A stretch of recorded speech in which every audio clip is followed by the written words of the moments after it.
আজকে আমরা বাসামারা হতে দৌলতপুর রোডের নির্মাণাধীন অবস্থা দেখার চেষ্টা করব। চলুন শুরু করা যাক।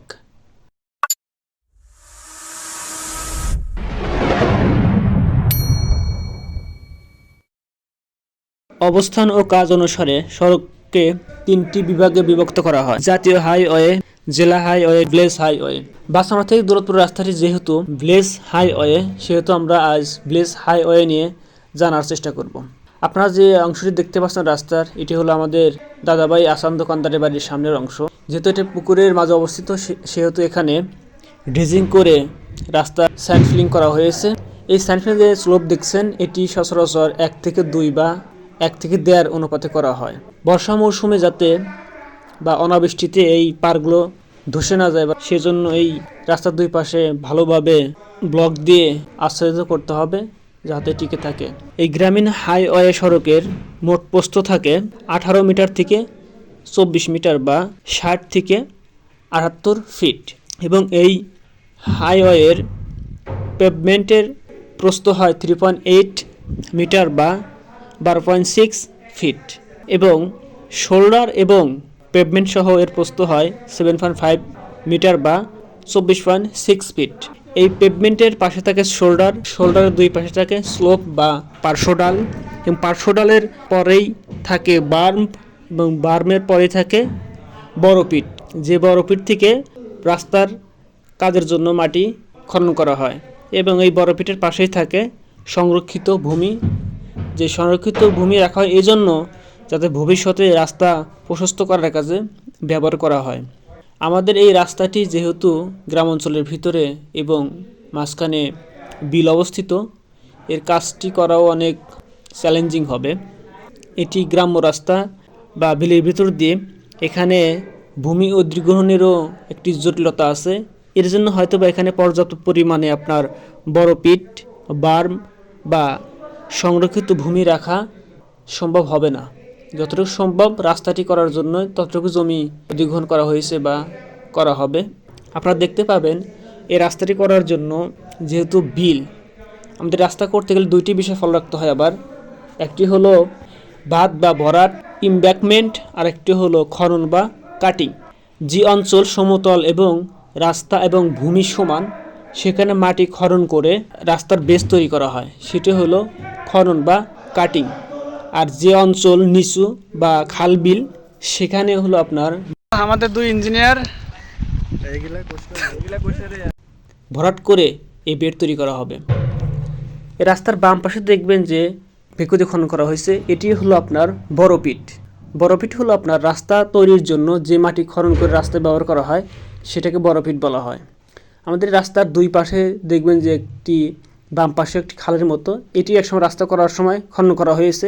এটাও বলা চলে এক ধরনের বড় পিট, যেহেতু এখানে রাস্তা নির্মাণের জন্য এখান থেকে মাটি ড্রেজিং করা হয়েছে একসময়। রাস্তার দুই পাশেই আপনার বড় পিট আছে, কিন্তু এখানে বাম রাখাটা খুবই কষ্টকর, কারণ এখানে ভূমি অধিগ্রহণ নিয়ে একটি সমস্যা আছে। দেখা যায় যেহেতু একটি নিচু অঞ্চল, খাল, এখানে বিলের অংশ, সেই জন্য এখানে বাম এবং সংরক্ষিত ভূমি রাখা কষ্ট হয়ে যাবে এবং এই কাজ যারা করবে তাদের প্রতি এটি দৃষ্টি আকর্ষণ থাকবে। যেহেতু বিল, এখানে একটি প্রাকৃতিকভাবেই পানি বর্ষা মৌসুমে চলাচল করবে।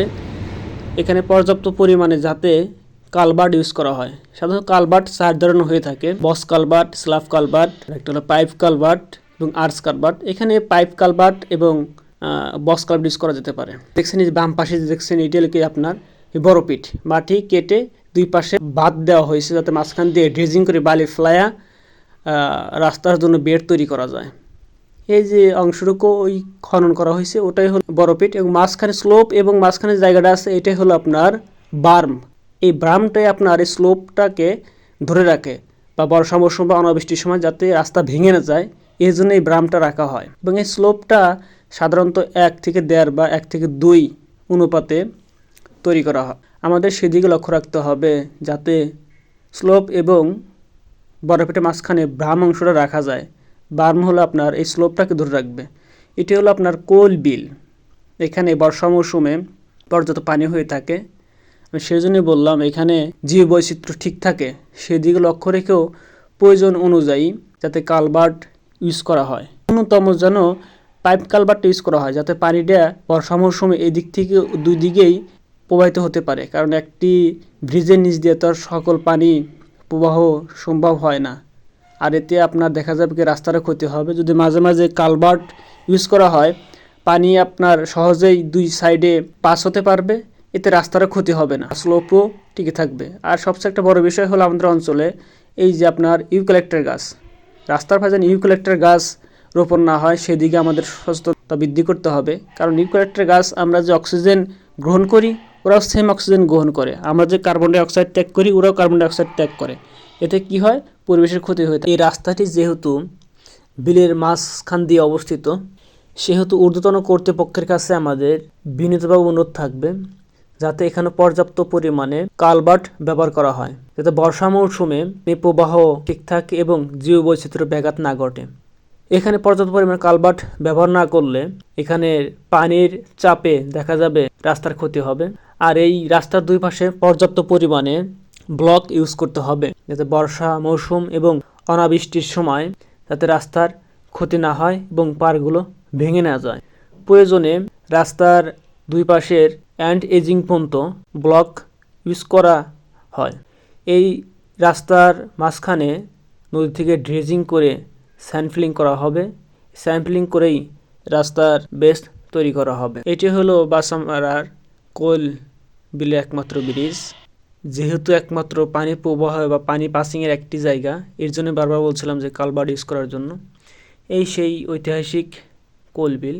এখানে একসময় নৌকা বাইচ হতো। বাংলার ঐতিহ্য নৌকাবাজ এখন খুবই কম হয় না বললেই চলে।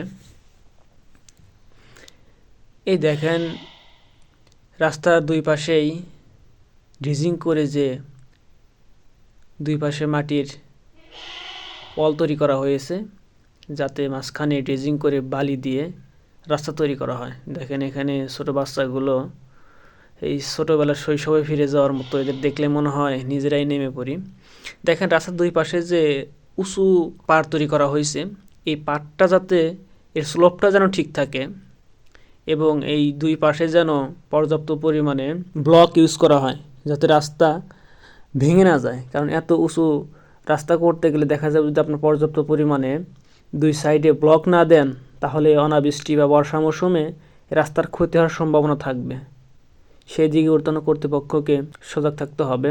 আমাদের এই রাস্তা করতে গেলে অনেক ধরনের চ্যালেঞ্জিং বিষয় লক্ষ্য রাখতে হবে, যেমন দুই সাইডের পার ধরে রাখা, স্লোপ ঠিক রাখা, পর্যাপ্ত পরিমাণে ব্লক ব্যবহার করা এবং সঠিক জায়গায় কালভার্ট ব্যবহার করা। কারণ এখানে বর্ষা মৌসুমে পানির গতি বৃদ্ধির উপর আমাদের নজর রাখতে হবে, কোথায় কোথায় কালভার্ট দেওয়া যায়। এখন এই যে রাস্তাগুলো দেখতেছেন, এখানে তো আর কালভার্ট প্রয়োজন হবে না। এখানে কোনোরকম আপনার স্যান্ডফিলিং করেই রাস্তার বেড তৈরি করা হবে। কিন্তু এই দেখা যাবে আপনার হাসাদিয়া কোলের মাঝামাঝি যে জায়গাটা দেখতেছেন, এখানে প্রয়োজন একটা কালভার্ট দেওয়া যেতে পারে। এতে কি হবে, আপনার জীববৈচিত্র্য এবং পানির প্রবাহ ঠিক থাকবে। কারণ এখান দিয়েই যেহেতু ভাঙা, বা দেখেন বর্ষা মৌসুম এক সময় রাস্তা তৈরি করা হয়েছে এবং ভেঙে গেছে, এখানেও ভেকু দিয়ে মাটি ফালানো হয়েছে দুই পারে, যাতে ডিজিং করে বালি রাখা যায়। এইসব অংশগুলোতে আপনার অতটা চ্যালেঞ্জিং হবে না যতটা চ্যালেঞ্জিং হবে আপনার কোলবিলের মাঝে। শুধু এখানে সঠিক তদারকি এবং সঠিক দিক নির্দেশনা মাধ্যমে এই কাজটি সম্পন্ন করা যেতে পারে। সেদিকে আমাদের এলাকাবাসী প্লাস যারা আমরা বিষয়ে অভিজ্ঞ, তাদের প্রত্যেকের সচেতন থাকতে হবে এবং গঠনমূলক আলোচনার মাধ্যমেই আমাদের এই কাজটি সম্পন্ন করতে হবে। এই কাজটি সম্পন্ন হলে আমাদের বাসামারা বা গোটা সরকারি বাসীর যোগাযোগের যে একটি অনেক দিনের দাওয়া, সেটি সম্পূর্ণ হবে। সেই ছোটোবেলা থেকেই শুনতেছি আমাদের আনোয়ার সাহেব, আমাদের গ্রামের ছেলে, এমপি থাকা অবস্থায় কাজটি হাতে নেওয়া হয়েছিল। তারই ফলশ্রুতিতে কোলবিলের উপরে ব্রিজ এবং এই রাস্তা এবং আমাদের বাসামারার যে পাকা রাস্তাগুলো, সেটাও আমাদের ইঞ্জিনিয়ার ABM আনোয়ারুল হক সাহেবের আমলে শুরু হয়েছিল। প্রতি বছরই আপনার বাসামত খণ্ডের দিকে 1 কিলো করে এবং আমতলির দিকে 1 কিলো করে রাস্তা হওয়ার কথা ছিল, কিন্তু কোনো এক অজ্ঞাত কারণে বা যে কোনো কারণে হোক কাজটি বন্ধ ছিল। যদিও এখন কাজটি আবার শুরু হয়েছে, সেদিক থেকে আমরা নতুন একটি স্বপ্ন দেখতে চলতেছি যে আমাদের এই কাজটা সম্পন্ন হলে আমাদের এলাকাবাসীর দুর্ভোগ দূর হবে। সবচেয়ে বড় চ্যালেঞ্জিং হবে এই দিকের এক পাশের আপনার ধরেন যে পার রাখা, কারণ দেখেন এখানে হাসাদের অংশের এক পাশে আপনার বাড়ি আছে, অপর পাশে কিন্তু একদম পুকুর। এখানেও কিন্তু আপনার বড় চ্যালেঞ্জিং হবে পার ধরে রাখা। এখানে পর্যাপ্ত পরিমাণে ব্লক ব্যবহার করতে হবে যাতে পার বর্ষা মৌসুম এবং অনাবৃষ্টির সময় ভেঙে না যায়, সেদিকে পর্যাপ্ত তদারকি এবং নজর রাখতে হবে। বাসামারা থেকে আমতলীর রাস্তাটা একটি গুরুত্বপূর্ণ এবং আমাদের এলাকার জন্য তাৎপর্যপূর্ণ। আমাদের গ্রামের কৃতি সন্তান ইঞ্জিনিয়ার ABM আনোয়ারুল হক যখন সংসদ সদস্য নির্বাচিত হন, তখন থেকেই আমাদের এলাকার একটি স্বপ্ন পূরণের দ্বার খুলে যায়। সেটি হলো যমুনা নদীতে স্থায়ী বাঁধ নির্মাণ এবং বাসামারা থেকে দৌলতপুর পর্যন্ত এই রাস্তাটি নির্মাণ। তারই ধারাবাহিকতায় যমুনা নদীতে ABM আনোয়ারুল হক প্রথম তিনি আমাদের স্বপ্ন দেখিয়েছিলেন নদী বাঁধের। তিনি প্রথম বাঁশ এবং কিছু বস্তা ফেলে প্রথম উদ্বোধন করেন এই নদী বাঁধের কাজ। তারই ধারাবাহিকতায় যমুনা নদীতে এখন বাসামারা থেকে সরকারি পর্যন্ত যমুনা নদীতে জিও ব্যাগ দিয়ে নদী বাঁধের কাজ সম্পন্ন হয়েছে এবং কিছু কাজ বাকি আছে। সেই ধারাবাহিকতায় পোল বিলের উপরে ব্রিজ এবং আজকের এই রাস্তা, যদিও এই রাস্তাটি অনেক আগে হওয়ার কথা ছিল, বিভিন্ন কারণে হয়নি। যখন ABM আনোয়ারুল হক সংসদ সদস্য ছিলেন, তার আমলে বাসামারা বাজারে থেকে সরকারি পর্যন্ত প্রতি বছর 1 কিলো করে পাকা রাস্তা হওয়ার কথা ছিল এবং বাসামারা থেকে আমতলী এই রোডেই 1 কিলো করে পাকা রাস্তা হওয়ার কথা ছিল, কিন্তু বাসামারা থেকে সরকারি পর্যন্ত 2 কিলো এবং বাসামারা বাজার থেকে পশ্চিম এই আমতলী রোডেও কিছু অংশ কাজ হওয়ার পরে এই কাজটি অজ্ঞাত কারণে স্থগিত হয়ে যায়। এই কাজটি এখন যেহেতু পুনরায় হইতেছে, সে অনুযায়ী এলাকাবাসী আবার নতুন করে স্বপ্ন দেখতেছে, তাদের সেই স্বপ্নটি বাস্তবায়ন হতে চলছে। এটা শুধু যে আমাদের প্রজন্মের স্বপ্ন তা না, আমাদের পূর্বের প্রজন্মের স্বপ্ন, বর্তমান প্রজন্ম এবং ভবিষ্যৎ প্রজন্মের স্বপ্ন ছিল বাসামারা নদীতে নদী বাঁধের কাজ এবং এই বাসামারা থেকে আমতলী রোডের কাজ। এটি আজ আমাদের চোখের সামনে বাস্তবায়ন হয়ে গেলেই আমাদের কাছের থেকে আর বড় পাওয়া কিছু থাকবে না। এই কাজটি সম্পন্ন করতে আমাদের এলাকাবাসীর সবারই সর্বত্র সহায়তা প্রদান করতে হবে। সামনে যা দেখছেন আপনি হিন্দুপাড়া, আমার শ্রদ্ধেয় শিক্ষাগুরু কৃতিশচন্দ্র সেনের গ্রাম, সেই গ্রামে আমাদের বাসান ইউনিয়নের কাজ শেষ হবে এবং সেখান থেকে জীবনপুর ইউনিয়ন বা আমতলীর রোডের কাজ শুরু হবে এবং আমতলী রোডের কাজ বন্যায় নদীতে, সেখানে আপনার সয়েল টেস্টের কাজ চলতেছে। সয়েল টেস্টের স্যাম্পল সংগ্রহ হলেই, সয়েল টেস্ট করার পরেই আমাদের ওই ব্রিজের স্ট্রাকচারাল ডিজাইন হবে এবং তারপরে এখানে ব্রিজের কাজ সম্পন্ন হবে।